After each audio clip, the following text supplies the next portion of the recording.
Hi, I can see that quite a few people are joining. I'm going to give it a couple of minutes before we kick off.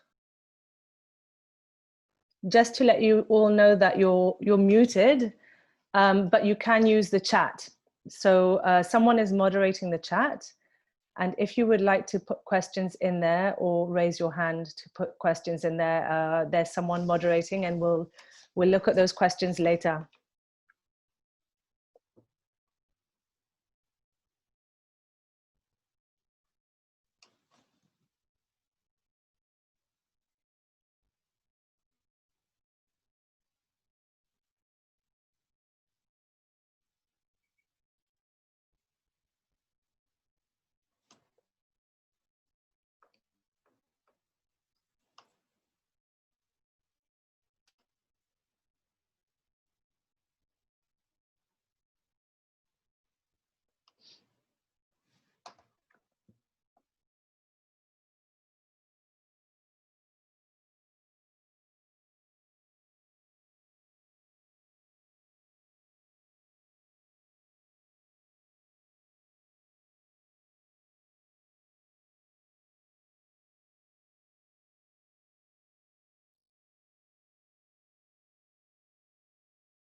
Hello, I can see people are starting to arrive. I'm gonna leave it 2 more minutes and then we'll kick off.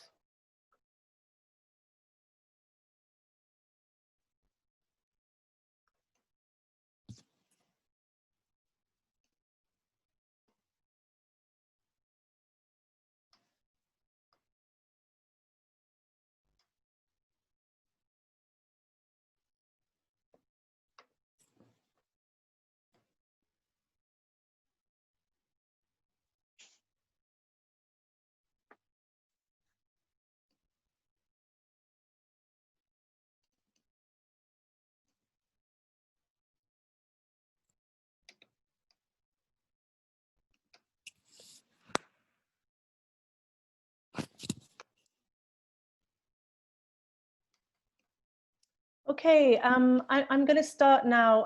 So welcome to everyone who's joining today. This is a virtual side event for the 44th session of the Human Rights Council on persons with disabilities in the context of internal displacement. The structure of the event will be online.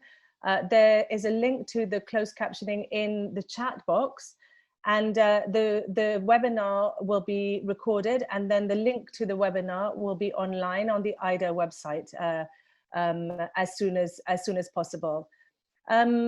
Sadly, as I mentioned earlier, you're all on mute, but you can ask questions in the chat box. The questions will be clustered towards the end of the webinar, and then they'll be put to the panelists in groups. So hopefully everyone's question will be answered, but feel free to communicate with us like that. I'm just going to quickly run through our really exciting group of speakers today. Well, we're here mainly because the Special Rapporteur on the Human Rights of Internally Displaced Persons, Ms. Cecilia Jimenez de Mari, is going to introduce her report, her Human Rights Council report on persons with disabilities in the context of internal displacement. We sent you a link with the invitation, but it will be a real honor to hear Cecilia go through this report and tell us what the main points are from this. Then we'll go to Dr. Nawaf Kabara from the Arab Organization of Persons with Disabilities. He will be followed by Ms. Phoebe Nyagudi from the Kenya Ministry of Labour, and then by IOM's Director of the Department of Operations and Emergencies, Mr. Jeffrey Labovitz. Finally, we'll hear IDA's Humanitarian Action and Disaster Risk Reduction Advisor, Elham Yousefian. And then we'll open the floor for participants to share with us their questions. And right at the end, we'll hear some closing remarks by George William Okoth-Obo, who is the Secretary and the head of the Secretariat of the UN Secretary General's high-level panel on internal displacement. That's a mouthful. All of the names of the panelists will be in the chat box, so you can have a look and see who they are in case I didn't pronounce it properly. And without further ado, I'm going to hand you over to Cecilia Jimenez Damari from Philippines, who is joining us a little bit late on her end, but who we all have the honor of listening to. Cecilia Jimenez Damari is a human rights lawyer specialized in forced displacement and migration. She has over 2 decades of experience in NGO human rights advocacy for the Asia Pacific region, and she was appointed the Special Rapporteur on the Human Rights of Internally Displaced Persons by the Human Rights Council in September 2016 and assumed the mandate on the 1st of November 2016. So here she is to present her recent report and to tell us all about the things she learned. Thank you everyone. Cecilia, over to you. Thank you so much, Kavita.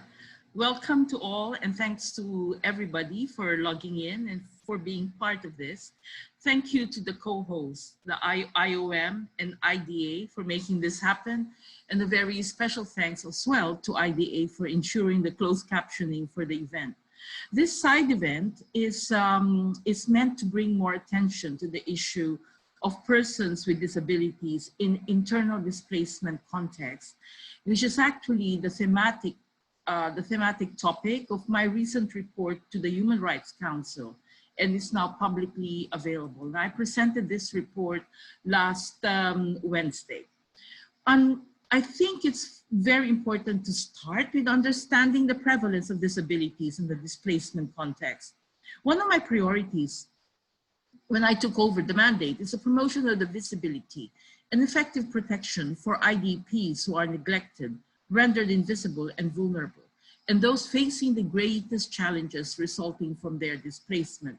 Persons with disabilities in displacement context fall squarely into this category.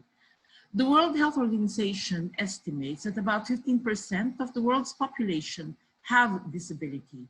If you translate that into the internal displacement context, a rough estimate would therefore be around 6 million IDPs are with disability. This means that among the 41.3 million IDPs worldwide displaced by conflict and violence at the end of 2018, at least an estimated 6 million had an impairment. Note that this figure does not take into account the millions of other persons displaced by disasters and the adverse effects of climate change every year. Furthermore, in forced displacement contexts, as we know, an even higher percentage is expected due to increased risks of injuries, lack of access to quality medical services, and the creation of new barriers during displacement. And during humanitarian crisis, violence, traumas, uncertainty, displacement, poverty, discrimination, and losses can also negatively affect the mental health and psychosocial well-being of individuals, families, and communities. Now let's go to the legal framework very briefly. And under international human rights law, I would like to stress that the rights of internally displaced persons are neither dismissed nor curtailed by their displacement. And of particular relevance is the Convention on the Rights of Persons with Disabilities.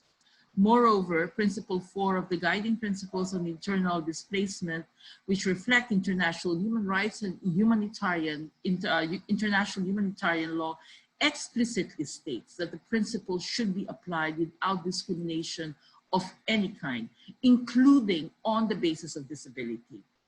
And importantly, the guiding principles entitle IDPs with disabilities to safe and dignified access to protection and assistance they might require, as well as durable solutions. And these are all very difficult for them. Now, in situations of international or non-international armed conflict, of course, civilian IDPs are also entitled to the protections guaranteed to the civilians under IHL. It is also notable that the World Humanitarian Summit in 2016 endorsed the Charter on inclusion of persons with disabilities in humanitarian action. And this has led to the adoption in October 2019, just last year, of the Interagency Standing Committee Guidelines on the Inclusion of Persons with Disabilities in Humanitarian Action. During my research for this report, I also discovered that out of 86 existing national laws and policies on internal displacement, some 35 of these explicitly mention persons with disabilities. Now that is not a lot. While the legal and policy framework is evolving in this space, more advocacy is therefore needed to ensure specific provisions on persons with disabilities are included in the laws and policies on internal displacement. Now, I can go into a rendition and explication of the violations of the rights of persons with disabilities in displacement context. And actually in my report, I have elaborated on those.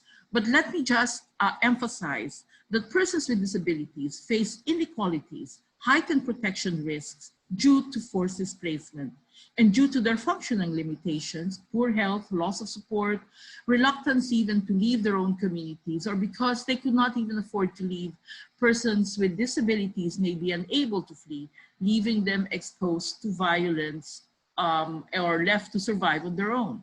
And for persons with disabilities who manage to flee, their situation of marginalization may be heightened due to their displacement not only because of the barriers, but also because of stigmatization, social isolation, and importantly, the loss of protective community networks or loss of assistive devices. They may also be excluded from relief efforts, and their challenges may be overlooked and sometimes inadvertently even posed by aid and development providers. They may encounter additional barriers. Now, part of the objective of my report, as all the reports that I have on different populations within the IDP context, is participation. Now, compounding this marginalization, persons with disabilities continue to be considered primarily as recipients of aid. Now, we must recognize the agency of persons with disabilities and their representative organizations, and that these are critical stakeholders in internal displacement situations. And accessibility is a precondition for full participation. In fact, in my report, I have urged all actors to support the creation of disability inclusion networks and groups in the context of internal displacement, and to facilitate their capacities to advocate for their rights and inclusions at all decision-making levels. I also would like to point out at this juncture about intersectional discrimination, because when we're talking about IDPs with disability, we're talking about persons who may actually belong to different groups and therefore would have intersectional discrimination. Persons with disabilities are not a homogeneous group, and often face multiple or intersectional forms of discrimination based on other grounds, such as gender, age, ethnicity, religion, group affiliation, and displacement itself. Indeed, certain groups are especially at risk of violence, isolation, or neglect, and especially those with high support needs. For example, IDP children, women, older persons with disabilities, particularly those with intellectual and psychosocial disabilities, are reportedly at risk of greater levels of abuse, violence, or neglect. And these individuals may face extreme isolation and marginalization. Children with disabilities are often stigmatized by other children, and they may be at heightened risk of being excluded from education programs, particularly in displacement settings.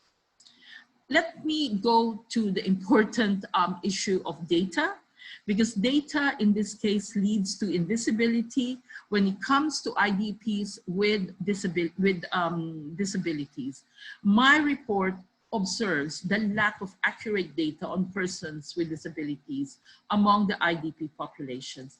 And this poses a significant challenge in monitoring, analyzing, and implementing inclusivity in responses to displacement situations.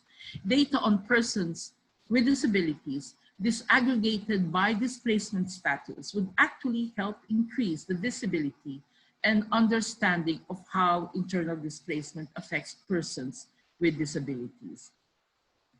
For example, as part of my research, I conducted a search of observations and recommendations related to the Convention on the Rights of Persons with Disabilities. And the results revealed that in March 2020, out of 3,826 records, there are only 22 of those records relating to internally displaced persons with disabilities. Clearly, more work is needed in this place. The last point I would like to make is something that cannot escape us in this world right now, and that is the COVID-19 pandemic. And in the context, in the current context, I think it's important to just stress that there are many factors that may put persons with disabilities at heightened risk during the pandemic and response in humanitarian settings. And again, they may be exacerbated by intersectional issues like age, gender, location, other factors. It is, in my view, therefore, essential that the response to COVID-19 considers persons with disabilities in their full diversity, including impairment types, and considers people with disabilities living in different humanitarian settings. For example, remote rural areas, urban slums, informal settlement, camps, and camp-like settings to be an important factor in their inclusion and in their response. So, persons with disabilities actually face a high increased risk of contracting COVID-19 due to the reliance on hands-on assistance for daily tasks, reliance on tactile services for communication and mobility, repetitive exposure due to operation of mobility devices, etc. And depending on underlying health conditions, people with disability may be at greater risk of developing more severe cases of COVID-19 if they become infected. My recommendations on this is that we must ensure all information is provided in multiple accessible formats to reach people with visual, hearing, and intellectual disabilities. We must engage people with disabilities and their representative organizations in developing COVID-19 outbreak preparedness and response plans in internal displacement settings. And of course, we must ensure the accessibility of public health response, including ensuring that preventative facilities and services, including hand washing, for example, are accessible, and providing targeted assistance to people at heightened risk to enable them to exercise preventative measures. I'm very happy to report to all of you that the report that I presented during the Human Rights Council was very much welcomed by member states. And I think that with this continued exposure to the topic, it is really incumbent on us to try to advocate increased awareness on this, but also very importantly, let's get out of just merely awareness, but actually to enable that be translated into concrete programs and projects for inclusion of people with disabilities. Thank you very much. Thank you so much, Cecilia. That was great, and it's really inspiring to hear all of the great things that you've done, but also to relate it to the programming side and obviously to the participation. I mean, the fact that the report recognizes the participation of persons with disabilities and organizations of persons with disabilities.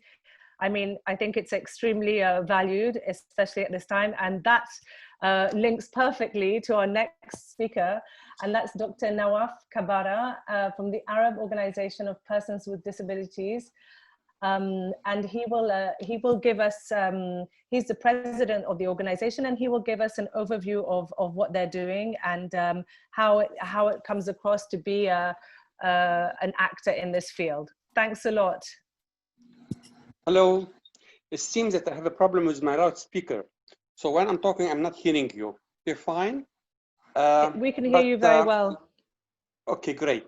Let me tell you something. I was reading the report of the special rapporteur about the problem of internally displaced persons with disabilities. And my memory went on experiences we have lived in Lebanon, my country, and other Arab countries of which I represent in the Arab organization.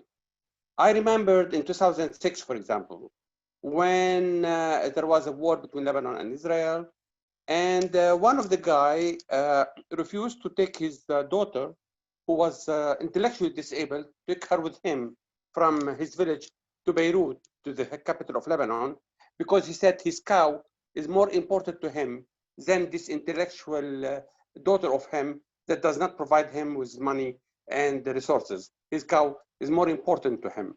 Also, my memory went when a group of intellectually disabled people were put in a village called Kana and left there and were bombarded by mistake, I guess, and 36 of them were killed. My memory also went into the last Syrian crisis, when this guy was putting his old mother on his shoulder, trying to take her from the place of his village where he was forced to leave to the place of anywhere he would like to go. And he was carrying her out all the way. These are just few examples of how much people with disability were suffering during internal problems and when they have forced for leaving their place of where they're living, when everything is very well settled, everywhere well prepared, and to take them in place to Lombardo where they know nothing was going to happen. Let me go a little bit about some of the issue, how these laws, regulations, conventions were translated. If we look at the CRPD, for example, the CRPD calls to deinstitutionalize the approach to disability. By doing so, it means we should have an accessible environment where people with disability can live as normal as possible. If you compare the situation when in the case of internal displacement, if the case of accessibility is not there at the level of society, if the disinstitutionalization has not been taking place, then the person with disability who are forced to leave their place and to go to another place within their own country will face a major problem in how to deal with an environment that hostile to their need, that is not really ready to deal with their special requirement and special conditions. For example, we were forced during many of the events, the Syrian event in Yemen and Syria and Iraq, where when people were internally displaced, the person with disability there did not find a proper place to live. They were left in a place fully inaccessible, no accessible toilet, no accessible houses, no accessible accommodation, no health care and everything. And that was led to miserable situation they were living in, and they're still living in until today. If the situation, if the CRPD is really implemented, if countries are really committed to implement the CRPD, then internal displacement become less severe, because then we knew that if you take, for example, if you take a school as a shelter, you would know that this school has to have an accessibility, has to have accessible toilet, has to have accessible rooms, and therefore you can use this room as a place to deal with persons with disabilities. Unfortunately, this is not the situation in most of the countries. Unfortunately, when many wars happened in the Middle East, in the Arab world, we were faced with major crises, with major problems in dealing with persons with disability who were forced to leave the place where they were living. I visited many of the camps, and unfortunately, the situation was very bad. My memory went back also in 1993, I guess, when a group of persons with disability representing 8 countries visited at that time Croatia and at the time of the civil war in ex-Yugoslavia. And we visited some of the concentration camp, of the camps for the refugees. And unfortunately, it was clear for me the same problem that persons with disability were facing, major problem of how to move around and how to be able to manage their everyday force of to live in such an environment. Of course, if I go back now to the report of the special rapporteur, let's see. Let's look what's going to happen.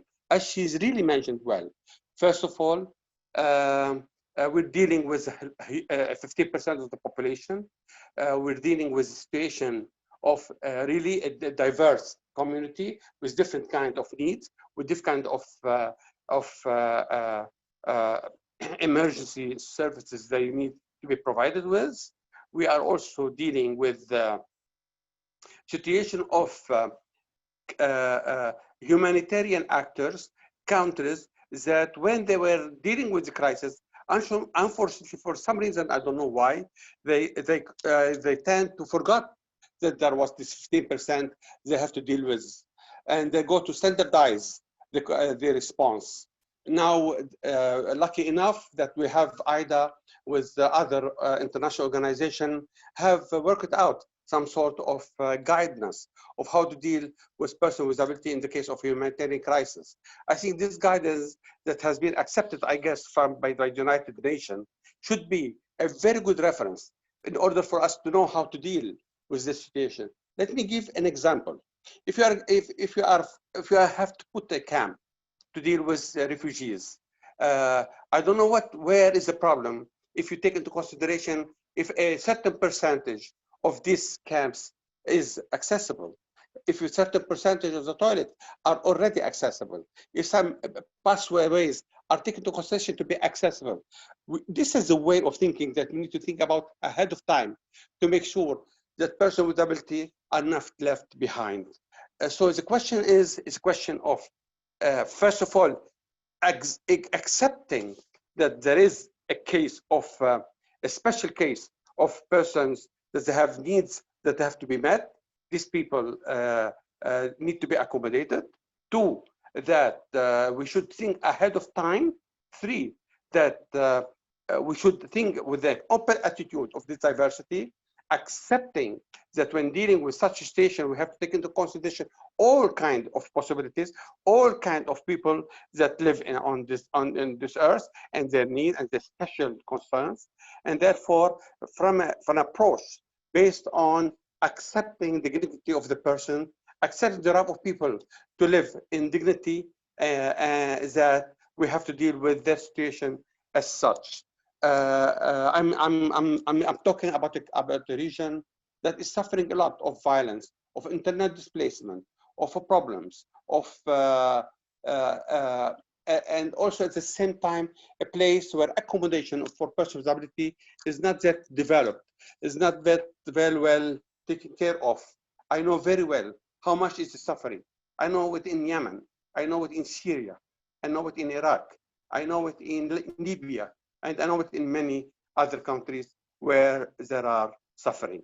I hope that this meeting will open the door for a new approach toward this issue, that it's time to do it. Thank you very much. Thank you so much, Dr. Nawaf Kabara. That was extremely interesting and probably very much needed to have such a realistic view of how this all relates to what's happening on the ground. So thank you for your expertise. And I'm quickly going to hand over to Ms. Phoebe Nyagudi. She's the head of the Disability Division in the Government of Kenya State Department of Social Protection, which sits within the Ministry of Labour. So I'm handing over to you, Phoebe, and thank you so much for agreeing to join us. Thank you very much, Madam Jackie. My name's Phoebe Nyagudi, as you've been told, and I'm working in the government of Kenya.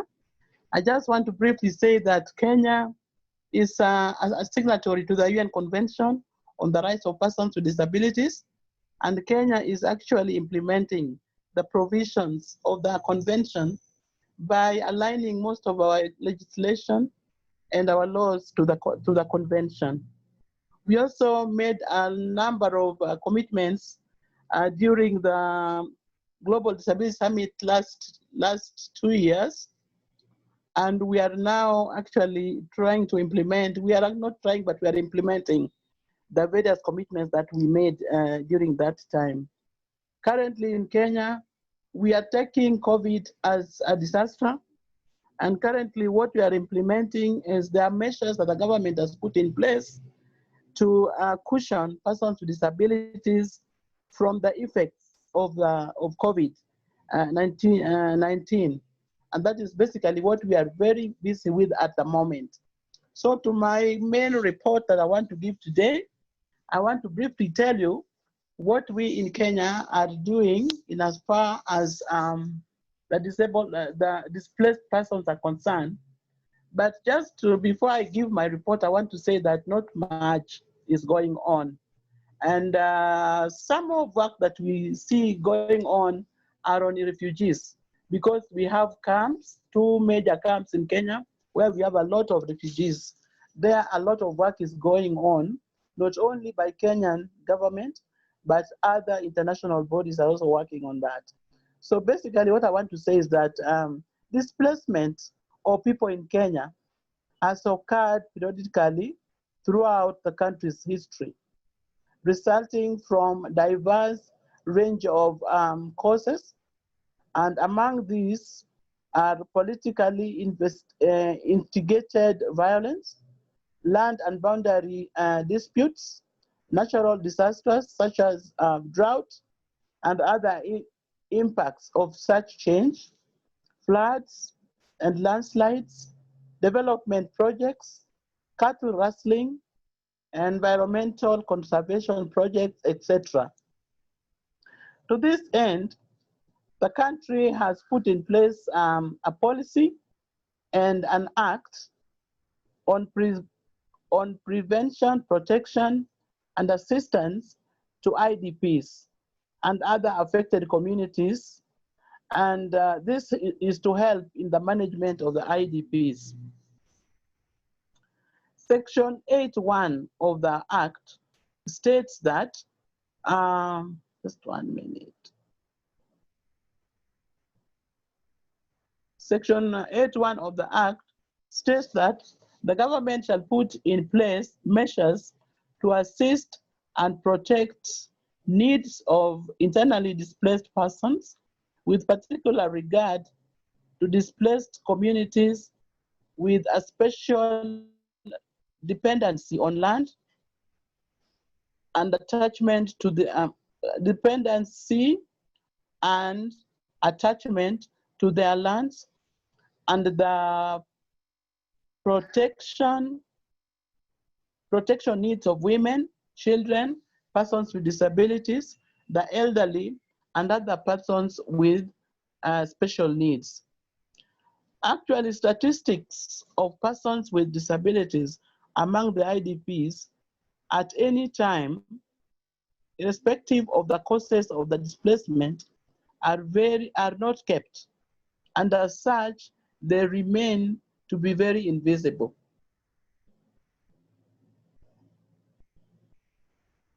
Unfortunately, therefore, we do not have specifically organized care or services to persons with disabilities in situations of risk or in case of national disasters that cause internal displacement despite their frequency.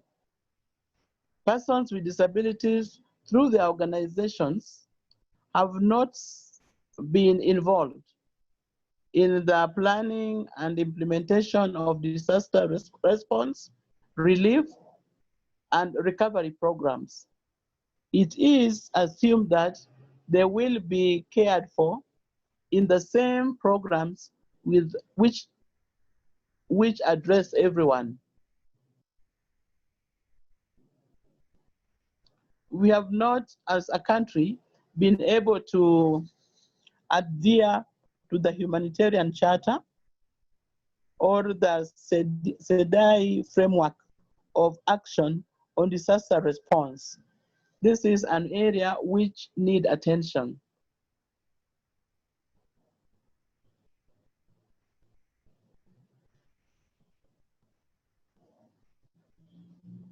Just 1 minute, please.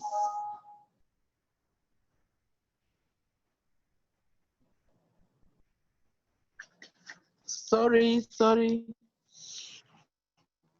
Technology. This is an area that needs attention.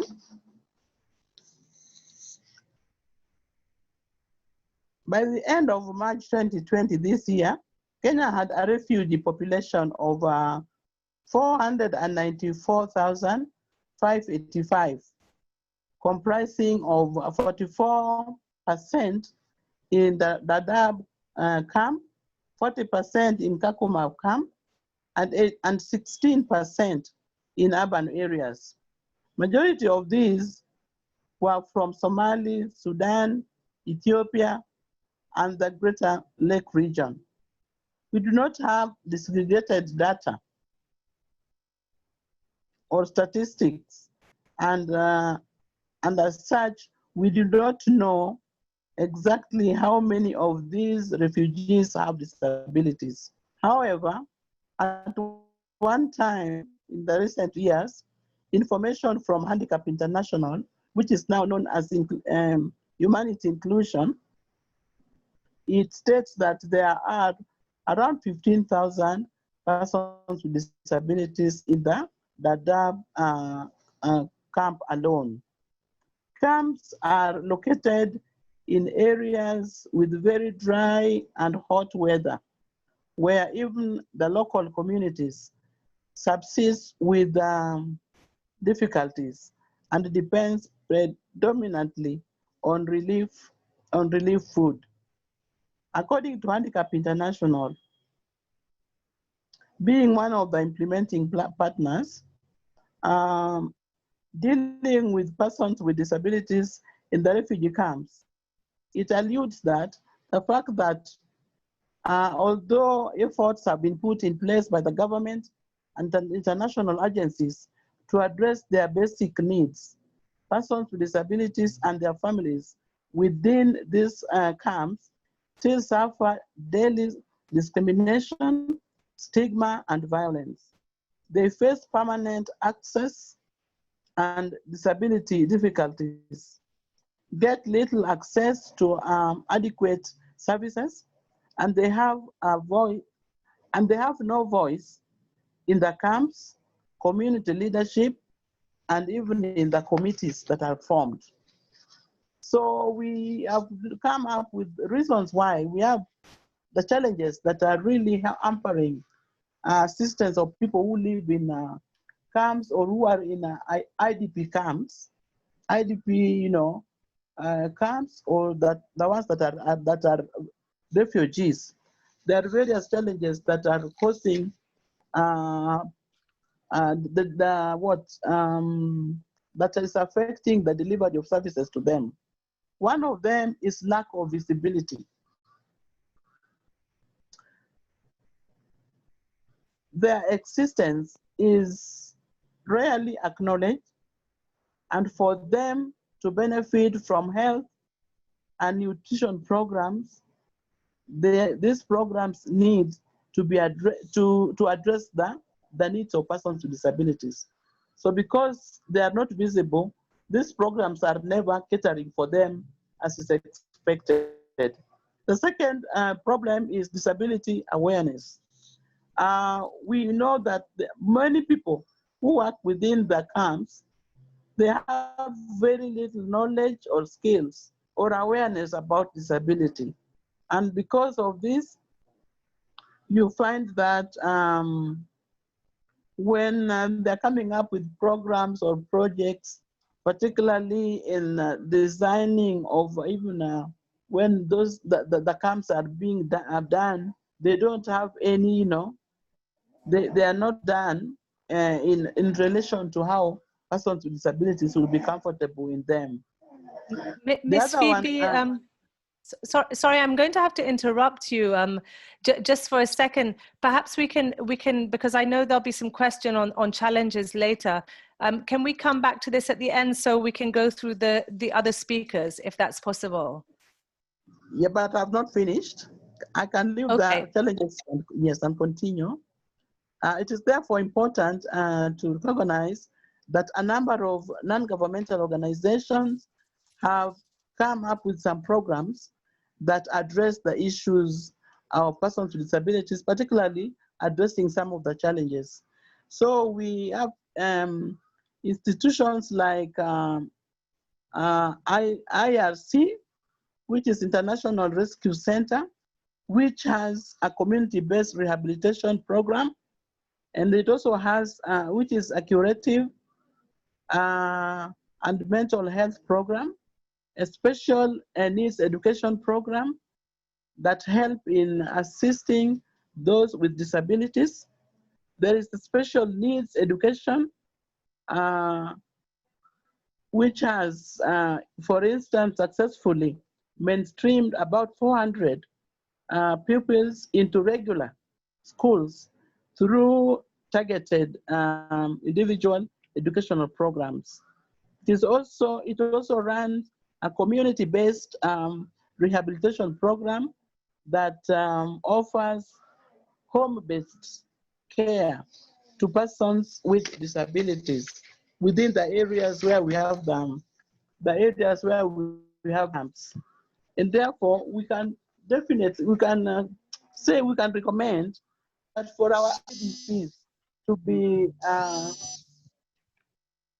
for them to be,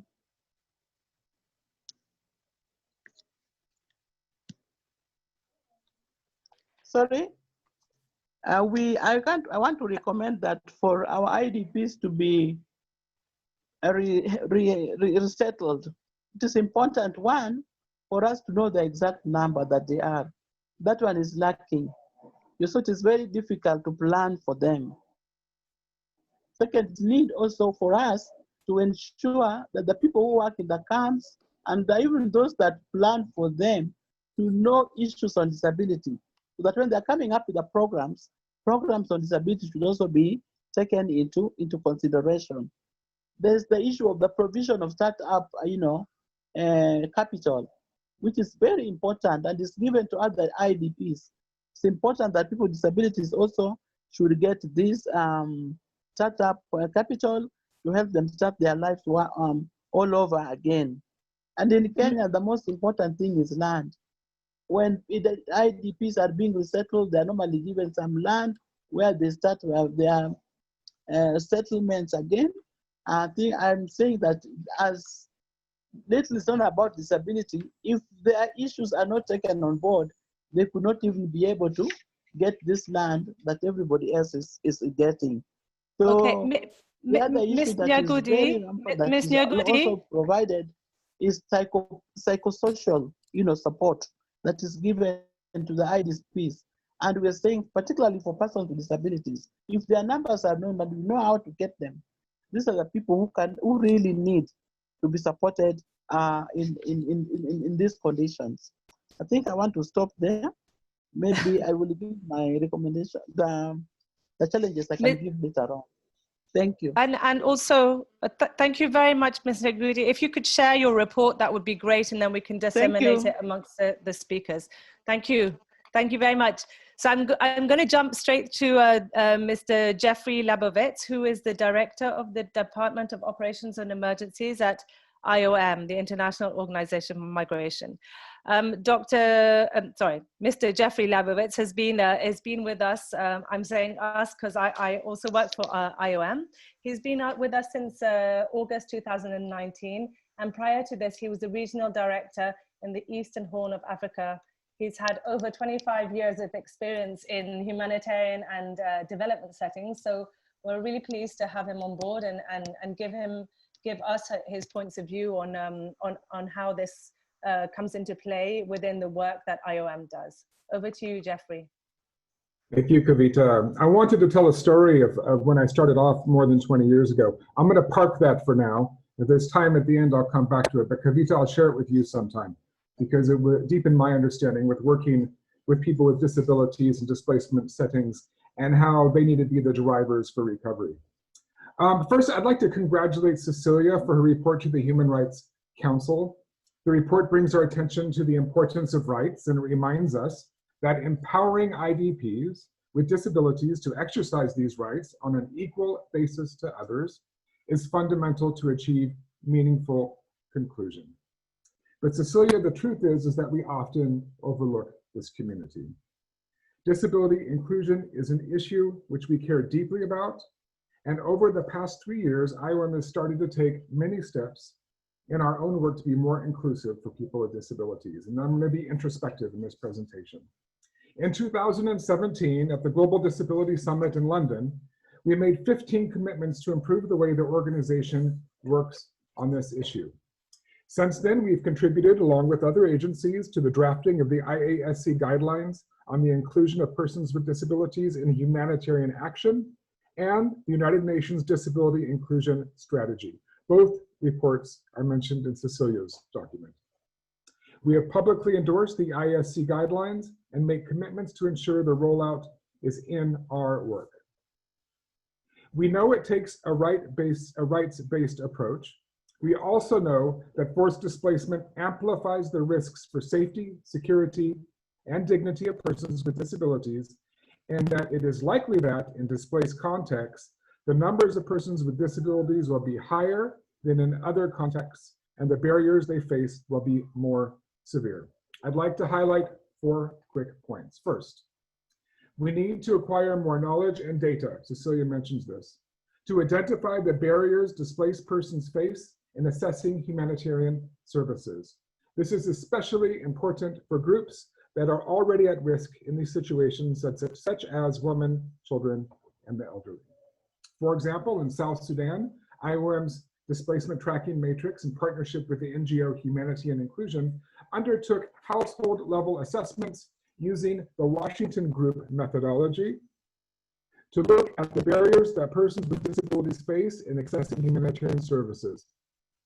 The findings of these assessments led to more inclusive programming for persons with disabilities in each of the protection of civilian sites, including programs that improve protection services as well as infrastructure. Secondly, Cecilia mentioned accountability to affected populations. It is imperative that we consult, involve, and support persons with disabilities and their representative organizations in humanitarian programming and processes. The meaningful participation of persons with disabilities is key to delivering quality services that have a real impact on the lives of those most at risk. The story, which I'm not going to tell, was very much about being a young aid worker and not going to those people because I didn't want to offend them. And ultimately, I did consult with them and I learned a lot. It's something which we don't do naturally, but go to the people who are our beneficiaries, but also look at them as drivers of normalcy and returning development and identifying needs. For example, in Nigeria, the camp coordination and camp management cluster set up 12 committees for persons with disabilities in IDP camps in Maiduguri to ensure that their concerns were heard and their opinions were respected. These consultations led to improved and more inclusive non-food item distributions and wash facilities. Thirdly, to reduce and address the barriers that persons with disabilities face in assessing services, a twin-track approach to programming can be catalytic. This means programs should include both a mainstreaming approach to disability inclusion, as well as targeting persons with disabilities for specific services. For example, IOM Iraq published a disability inclusion strategy that includes both a focus on mainstreaming disability and targeting IDPs for services, particularly in community stabilization programs. Finally, we must all work to combat stigma and discrimination and to change the cultures of our organizations through leadership on the issue, inclusive communication, collective advocacy, and capacity building for our own staff, as well as implementing partners. My own organization, we've done a lot. We have a long way to go. In 2019, we rolled out disability inclusion training to over 700 staff members on how to integrate a rights-based approach to their work. I'm going to end there because we have time constraints, but thank you very much for this possibility to contribute. And Cecilia, again, congratulations for highlighting this issue in your work. Thanks a lot, Jeffrey, and I'm looking forward to hearing that story at a later date.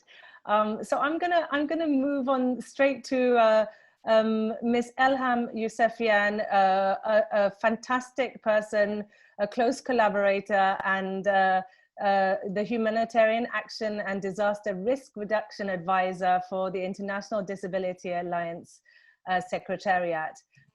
She's got great experience in this field, and we're extremely happy to have her today to tell us what she does for IDA and what her thoughts are of the report itself. Over to you, Elham. Thank you so much, Kavita. Ladies and gentlemen, it's my pleasure to be with you today. First of all, I want to start by congratulating Cecilia and her team for this amazing report, which is actually a very strong start point for a way that we are all committed to go together, which would be hopefully take us to a situation where we see inclusion and participation of internally displaced persons with disabilities. Many of the brilliant points that were mentioned before, I don't want to highlight again, but I want to emphasize on a three-folded approach that I think we need to take to address this situation.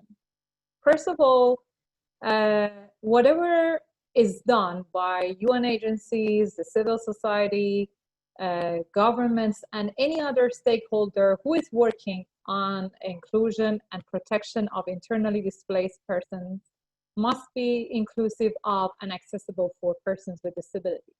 So disability inclusion is a must and should be included in from the very beginning at the policy setting, programming, planning, and implementation in all IDP programs.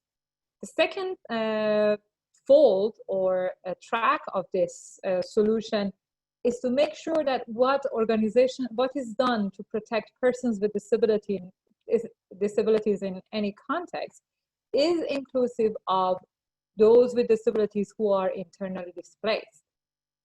For this purpose, government policies and programs which are designed to protect and support persons with disabilities must have a IDP angle.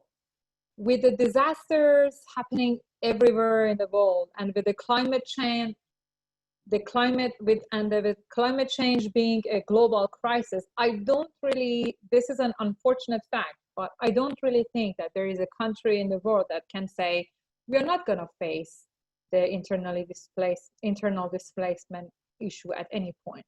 So I think every policy and program to support persons with disabilities in specific countries must be inclusive of current or potential internally displaced persons with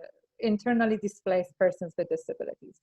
And finally, the third fold of this solution is to design and implement with active, meaningful, and close consultation with persons with disabilities and their organizations, specific policies and programs to support and ensure inclusion of internally displaced persons with disabilities. We do face a multiple, very deep discrimination and exclusion for internally displaced persons with disabilities.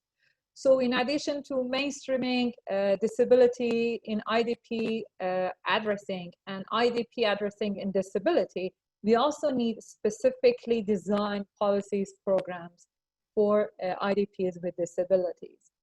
And I think with this three-folded approach, and also with taking collaborative approach, working together, we can make sure that the situation is properly addressed. We do need to look into this way as a kind of two-way communication. So when we talk about participation of persons with disabilities and their organizations, we should bear in mind that this is not just about supporting persons with disabilities and their organizations and building their capacities. It's a two-way communication, and persons with disabilities and their organizations can play a significant role to help humanitarian actors, government officials, and any other actors to gain a realistic approach and understanding about persons with disabilities, their needs, their requirements, their capacities, and their potentials. And finally, one point that I want to highlight, and I'm conscious of time, is about monitoring. As is highlighted in the report by the Special Rapporteur, unfortunately, right now, there's not much information about barriers faced by internally displaced persons with disabilities. As long as we don't have a realistic, detailed, regularly updated image of what's happening to IDPs with disabilities, we cannot take effective, appropriate measures to address them. So I encourage all organizations who are working on human rights monitoring at national, regional levels, and also organizations of persons with disabilities, for example, who are working on CRPD reporting, to ensure that situation of IDPs with disabilities is properly monitored, documented, and highlighted in their reports. We do have the things that we need to address this situation. We do have the legal frameworks, including the CRPD, the guidelines on inclusion of persons with disabilities in humanitarian action, the Security Council Resolution 2475, lots of interesting and helpful legal frameworks. We do have international commitment and will, but we need funding and support, resources for organizations of persons with disabilities to be able to address the situation of IDPs with disabilities. We do need data and evidence, and we do need efficient training for field workers who are dealing with persons with disabilities in IDP camps, off-camp settings, to raise their awareness and and change their attitudes, because as we all know, attitudinal barriers are one of the major barriers that actually in interaction with impairment cause disability. So if we change the minds, many of the issues are going to be changed. Thank you so much, Kavita, for this opportunity. Thank you so much, Alham, for joining us and giving us your point of view and basically teaching us a little bit more about the priorities and where to approach things from. I'm going to open the floor, and the first person I'm going to invite to speak is Ms. Gronya Hara, who's the head of the Division of International Protection for UNHCR. I hope you're unmuted, Gronya, and it's a pleasure to have you speak.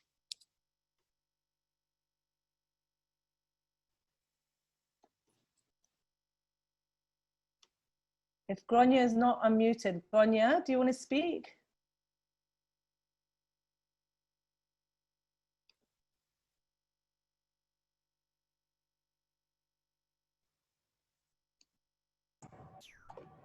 You're unmuted, Gronya, I think.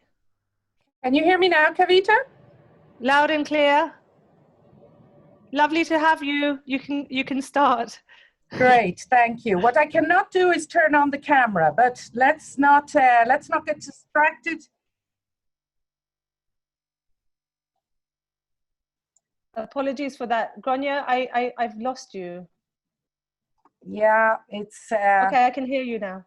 Okay, sorry. Let me try and be very quick because the technical issues are intervening. So thanks a lot for giving UNHCR the opportunity to speak. Great to be in the company of so many familiar faces and voices.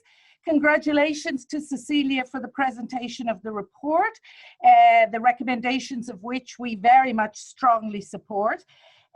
Just quickly, without getting into that endless list of UNHCR and what it is we do, I did just want to flag, I mean, there's a formal discharge of protection responsibility that UNHCR has to achieve with reference to persons of disability, and that is with disabilities, and that's reflected through our engagement in the Interagency Standing Committee, our co-chairing of Results Group 2, our contribution to the IASC guidelines, our involvement in the reference group on the inclusion of persons with disabilities, and of course, as with all UN entities, our obligation now to report across the UN Disability Inclusion Strategy, which is a great opportunity for us all to come together, advancing the concrete recommendations that Cecilia has made. So there's that kind of formal structure.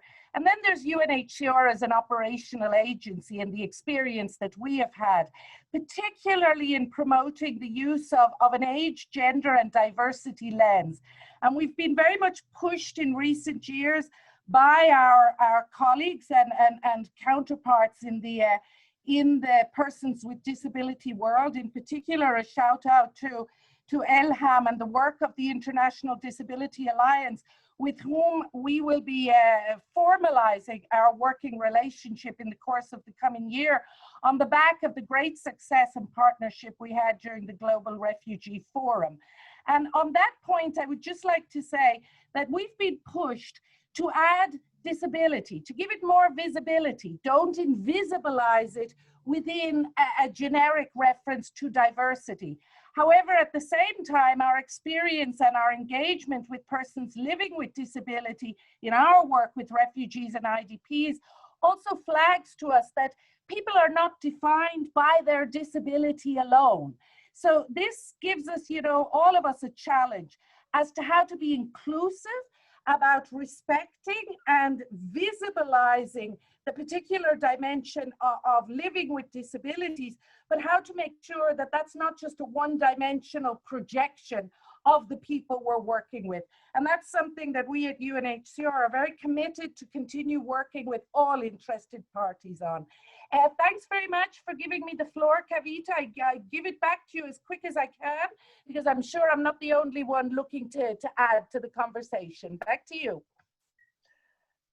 Thank you very much, Grania, for speaking and really for highlighting the importance of coordination, because I think from what we've seen here is over the last 2 years with your counterparts at UNHCR and plenty of others who are online today, is the fact that we're quite a few civil society organizations, UN bodies, and other interested parties working on the same issue, and it's really helped to progress what we're doing in reality on the ground, and how we talk about things, how we advocate, and how we get more disability in the long term. So thanks for hitting the nail on the head there, Grania. And I'm gonna start with the different questions that have been asked on the chat. So I've not managed to cluster them, but I've got a question, the most recent one, and I'll put this forward to the panelists. It's from Mr. Abdirahman Hassan, who says, there are hundreds of thousands of Somali refugees in the Koloji IDP camps.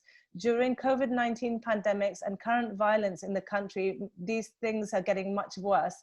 And the UN Special Rapporteur on Human Rights is asked to investigate and work hard to support and talk about the safety and the well-being of those affected in conflicts.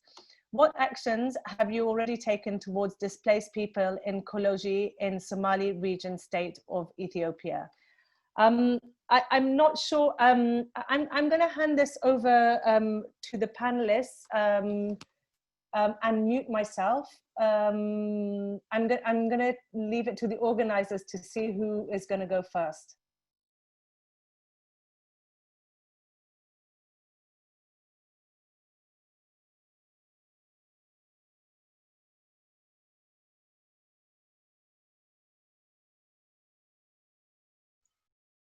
I can answer that a little bit. This is Jeff. Yeah, please, Jeff. And if needed, I can complement to what you'll be responding. Okay, I understand the question is for displaced people in Somalia and also the Somali region of Ethiopia, and what is being done. There's an extreme amount of preparation, interagency, working with displaced populations through the protection cluster, the camp coordination, camp management cluster, water, sanitation, health, etc. And so we've been working on methodologies where we can access people and responsibly give advice in terms of COVID and the situation which are taking place.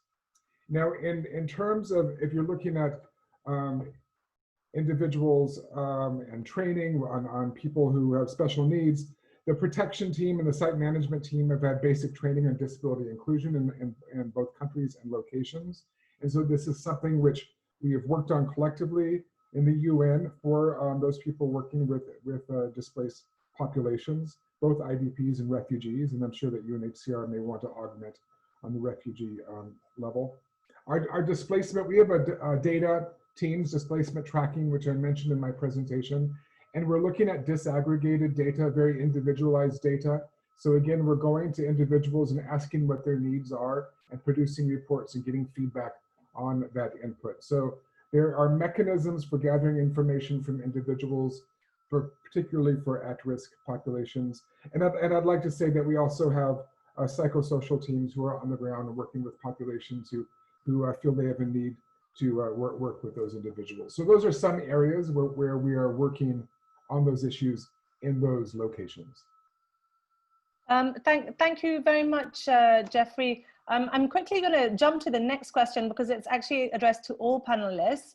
And meantime, I've seen people have put their hands up. Could you add your questions in the chat so I can ask them when the other question, which is the one now, will be responded to.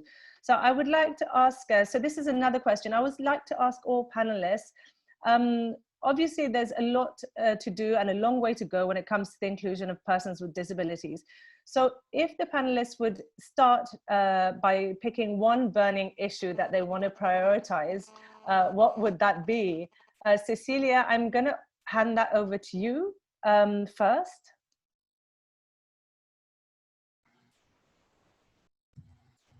Yes, thank you very much, Kavita.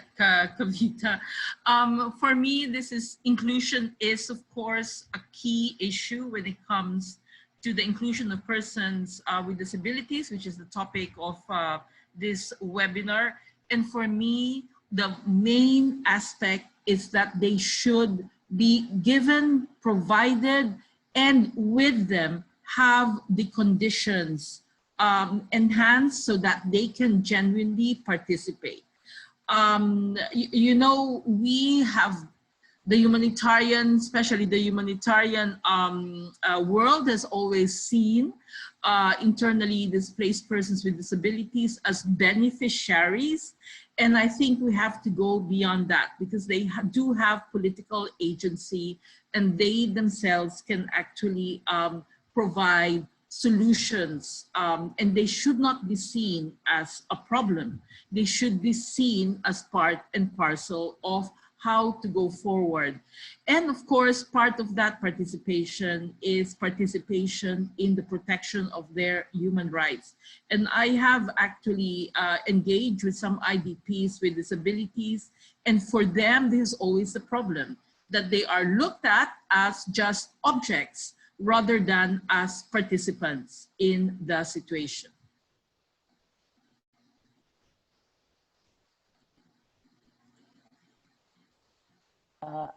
I'm going to unmute my audio. Sorry, Cecilia. And I've got another follow-up question, which has been posed to someone. It's when will you have your report from Ethiopia as a follow-up from your visit last year? From one of the participants. Is that to me? Yes. Yes. Yes, I think I've already told this to the person who had actually posed the question. My visit to Ethiopia in October, I think September 2019, was a working visit. And therefore, there is no public report that is actually presented to the Human Rights Council. I would like to encourage two things, that Ethiopia remains on my radar in terms of monitoring, but I hardly receive any information directly to the mandate that will be part and parcel of the information registered in the Office of the High Commissioner for Human Rights that I can work on for official communications with vis-a-vis the government. Secondly, I have asked Ethiopia for an official invitation so that I can visit Ethiopia and then have a report. And this is the rules in the UN, unfortunately, and I cannot speak about a country that I have not visited officially or that I have not officially received information via the Office of the High Commissioner for Human Rights. In order to do this, I would like to encourage the stakeholders to do those, please do those things. Help me help Ethiopia by submitting those information in accordance with the procedure. And secondly, please help me with regard to lobbying, to advocating for, encouraging the government of Ethiopia to actually issue me an official invitation to visit the country. Thank you. I'm afraid you might not be off the hook yet, because there's a last question for you. And this is from another person asking, Kirsten Young asking, what is your experience in countries where the camp management, often IDPs, does not represent the intersectionality you have highlighted as so important? And what are your recommendations on how to do better without negative repercussions for the populations that we should be consulting with and feeding back to? Okay, with regard to camp management, and this is where actually it's very important to ensure that the stakeholders in camp management are actually included. I have had a few good, interesting dialogues with camp managers that actually fed, how do you call this, lots of the UN agencies have fed me information as to whether the camp management is doing things appropriately or not. And naturally, I have been used in this sense by a lot of UN agencies to be able to dialogue with this camp management. But I think it's very important to also ensure that the UN agencies, other humanitarian actors in the camp, feel that they should not actually isolate themselves and that they should really try their best to encourage the camp management to appropriately undertake their roles in accordance with accepted international humanitarian principles, because we do have them. The other thing is some camp management, and these are not very, you know, there is not a lot, but there have been some camp management which actually need more guidance, and also ensuring that they are not under political pressure from government, for example, or from other NGOs that actually prevent them from implementing the humanitarian principles, including inclusion of IDPs. There's really a lot of work to be done. And I'm very happy actually, well, IOM is the chair or the co-chair of the camp management cluster. And frankly, IOM has been really going forward a lot positively in how this can be done.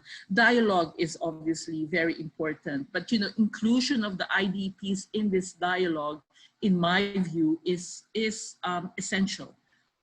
Yeah, so I think I'll stop there for now because we don't have much time.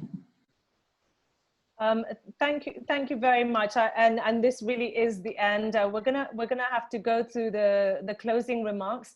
I've seen some people have put their hand up and want to send questions.